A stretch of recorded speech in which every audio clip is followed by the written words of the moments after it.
a bad view, is it? This Lake Nona Golf and Country Club here in Orlando. But we're taking you behind the scenes into Majestics GC. So on that note, let's see how they're preparing and what they're up to today. That, you didn't know, was Ian Poulter, and that is the GM, James. What are we trying to put into practice today, James? Ian ranked 34th. What was that?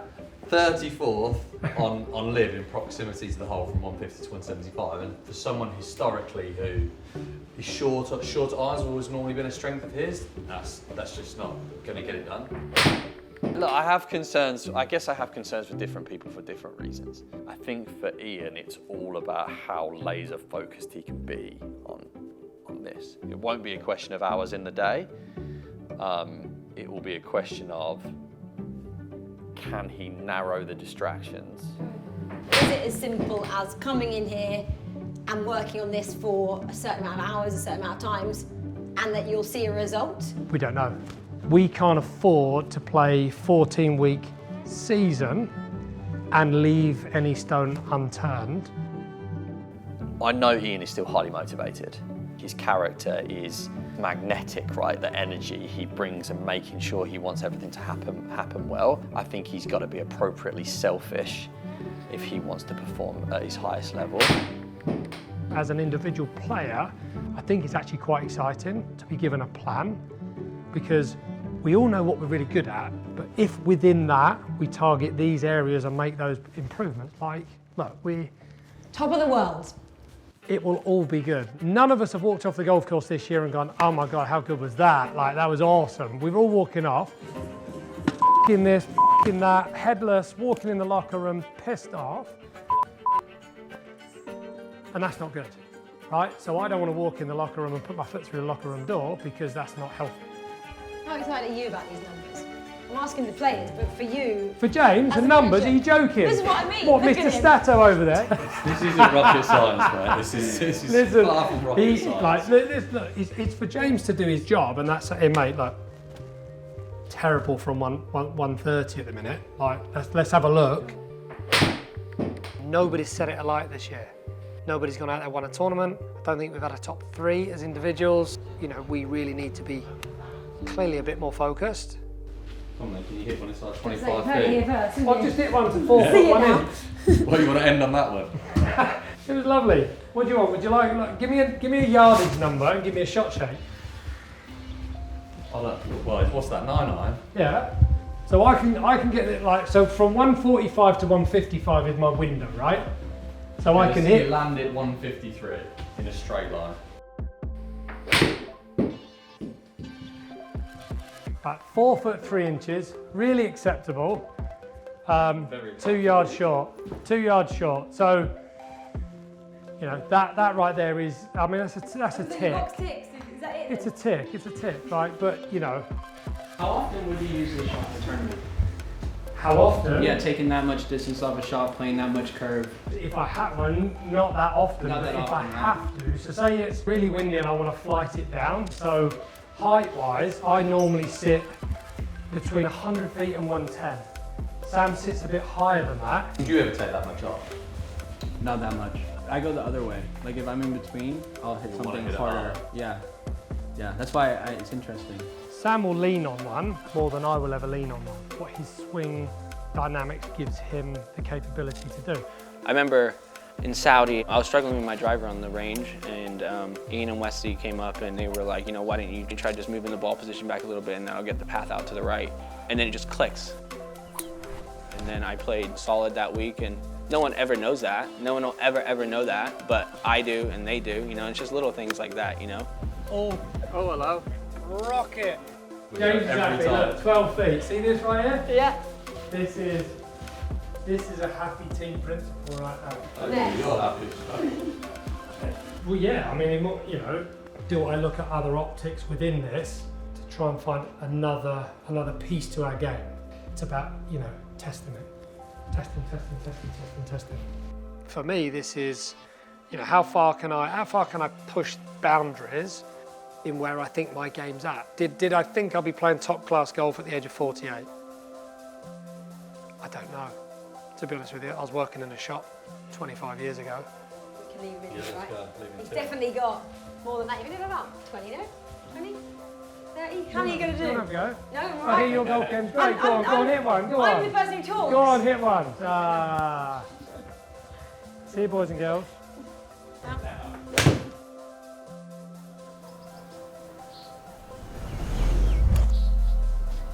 Has Liv maybe revitalised your love for the game a little bit? I'm here in the middle of a 3-month season and feeling fresh and feeling hungry to start up the new season. The team aspect as well, it certainly kind of kicked up something new and you know, refreshing in that sense. How would you describe your personality in the team? I mean, a lot of people that don't know me, they probably just see that kind of concentrated guy on the golf course, but that's pretty much the opposite, I'd say, when we're off the golf course. Being the only outsider on a mainly British team, right? But Swedes and Brits, I think, share pretty much the same sense of humor, kind of the dry, sarcastic. Some people would say, oh, that's why, you know, they finish 11th, not 12th, because, you know, they're not kind of focusing on what matters. They're just, you know, the jokers of Liv. It's more about keeping up with the youngsters, and we didn't play well enough. Westy and Ian and myself, we're not going to change. I'm not going to pick up 30 yards. I mean, we're all working pretty good in the gym and being in decent shape, but we're not going to all of a sudden transform our games. You don't forget how to win. If you've been a successful player for many years, that doesn't disappear. You just gotta work hard. If you play the same as you did 5 or 10 years ago, you're not going to be winning as many times, or you're going to be further down the result list. 1 month someone's hot, oh, he's the best thing now, and then what happened to him is like, it goes like that. Stock market, life in general, golf, you're not going to have a 20-year career in professional golf without having a bad season or two. It can be a little disheartening at times. For you got a big team and they're all working hard, and then you're finishing in second to last position. It's like, yeah, that's not much fun. Are you thinking about the end? I've never set a date. I'm a competitor. I love to compete. I'm not going to be traveling around the world, you know, fighting for 35th. If I don't feel like I can be up in the top 10, top 5 and you know, challenge for a win here and there, then I think there will come a day where you just feel like, okay, it's time. If you have the ability to win, that doesn't go away just because you're either playing poorly or not as good, or you could become older. I can still win. Henrik's great. He's a hard taskmaster. He expects of you what he expects of himself. He's also, he's still like the best kept secret for me is that Henrik is a funny guy. Henrik very rarely gives somebody else the last word in a bit of banter. People's impression of him is always pretty dour. You know, he puts the sunglasses on and he's very serious. He is, and he's a very intense worker and player, but he's also, you know, an intensely funny guy. And I think it'd be cool if people could see a little bit more of that side of him. Felt there was a bit of tension as well yesterday, the Luke Donald announcement. Him being announced as the Ryder Cup captain. There definitely is a tension there because the Ryder Cup has started doing some things that it hasn't done before. Like, they don't normally announce a new captain that quickly, winning or losing. They don't normally announce a captain that quickly after the previous Ryder Cup. It feels like it's reactionary. You know, I can respect the fact that they're trying to do what they think is in the best interest of their business, which is exactly what we're trying to do, right? So I don't hold a grudge. It's interesting to observe. Like, I'm a fan of golf. I love golf. I grew up watching the PGA Tour and the European Tour and love it. What's been disappointing is that they've really only changed out of necessity. They've been forced into changing. There hasn't been a level of change because they necessarily wanted to. Change is hard for anybody in any business, but, you know, evolve or die. You ever had any really awkward conversations like, I just don't know how to tell a player or someone on the team this, and you have to think about that? For sure, for sure. How do I do that? With the other guys, I think as we've kind of got to know each other and built relationships, you know, I would consider them friends. They're certainly people I care about.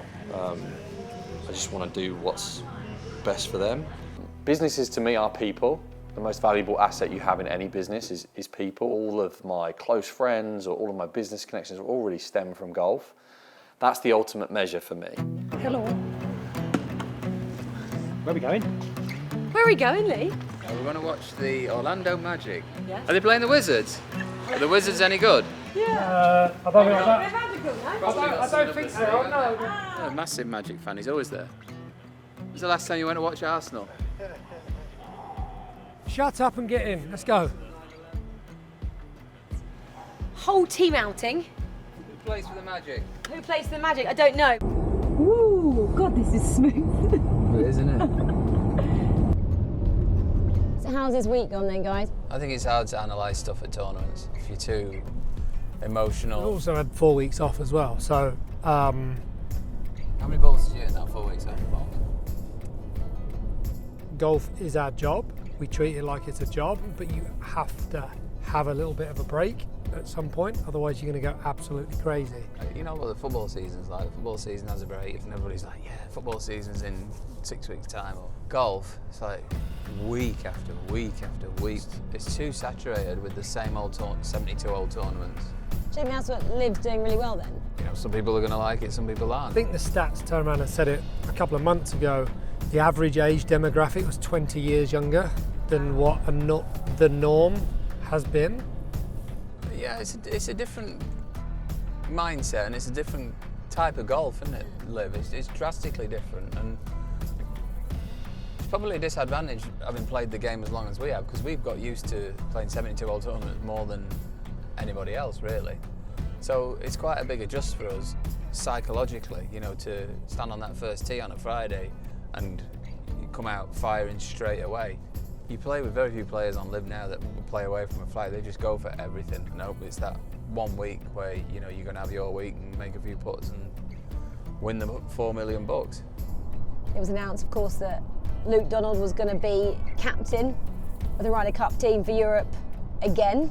Clearly all the players like him, they respect him, they like the way he does things, so, you know, why not give him another go at it away from home? Obviously something else that's had an impact on it is, you know, the amount of possible future Ryder Cup captains that have come to Live. You know, we've kind of taken our hats out of the ring for that. You've lost the likes of Henrik, myself, Ian, Sergio Garcia, Martin Keimer, Graham McDowell. So, you know, there aren't too many obvious potential captains of a certain age range.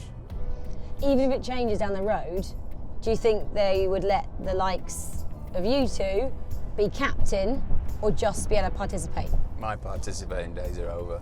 So am I. Total? Yeah. Never, even if rules change? No.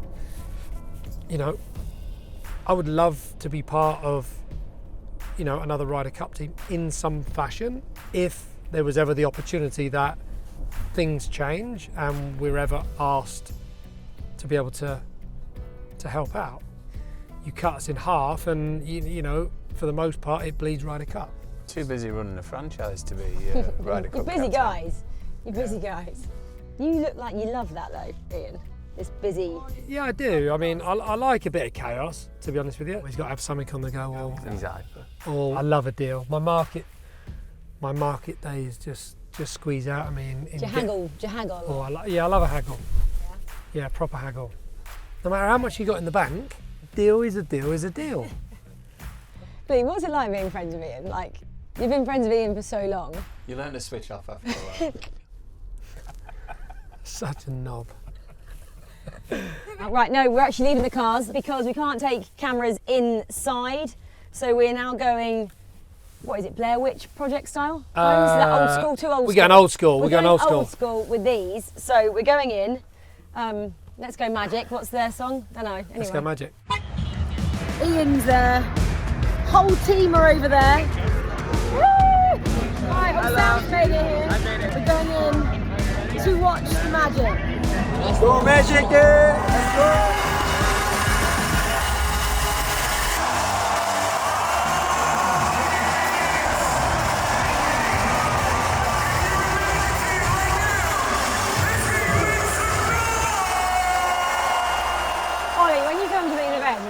Can you actually watch it as a sports fan, or are you constantly going, What can I take? There's always little nuggets that you take. And one thing that American sports does particularly well is that, like, the fans live for it. It's an experience coming here. You come here and it's not like golf historically. People are, you know, jumping up and down with kind of, you know, loud clappers and just having a great time. You know, I grew up going to golf events, you know, as a kid, and you would be there with your family members, backpack, sandwiches, you know, British fans are incredibly respectful, and so you can hear a pin drop. And all of a sudden,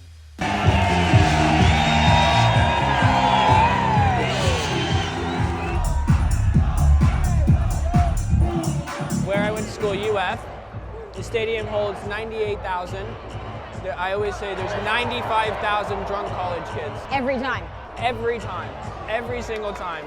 The atmosphere is so loud. Would it be cool to play golf in front of that? It would be really cool. 150,000, 100,000, whatever it may be. I mean, that would be absolutely electric.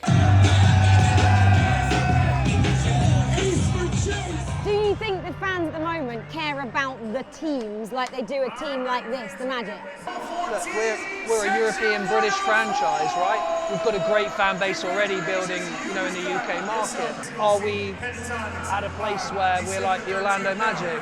Absolutely not, but in time could we be? Absolutely. We want people to be as engaged in the team product as we are when we come to a night like this and feel like this is, you know, it's the energy. Do you ever take a step back and go, how did I get here? I mean, I do it all the time, right? Like, I pinch myself. I'm like, oh shit, I'm teammates with Ian Poulter, you know, Henrik, Westy, you know. Of course I do. They're one of the reasons why I play the game of golf. You know, just being around them all the time. They're exactly how you see them. They're just funny, you know, like to mess with each other. Ian's always involved in it somehow. Notice who's first in line for the dessert tray. It's old super Jimmy D. Bit of chocolate cut. Oh, don't mind if I do, sir. Have a little dollop of ice cream. Oh, yes, please, sir. What for you, Jimmy? It's one big happy family, and you know, a couple big brothers, and then you know, James is sort of like the dad.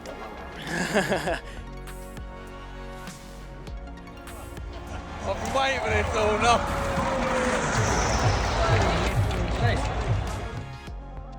You know, yeah, it's been really cool experience, and hopefully many more good years to come with the boys. It's still because he's back. Well, that was pretty fun, wasn't it? Seeing the team actually go out to watch the NBA game, it was like a family going out. They get a bit giddy. They're like little kids when they all come together.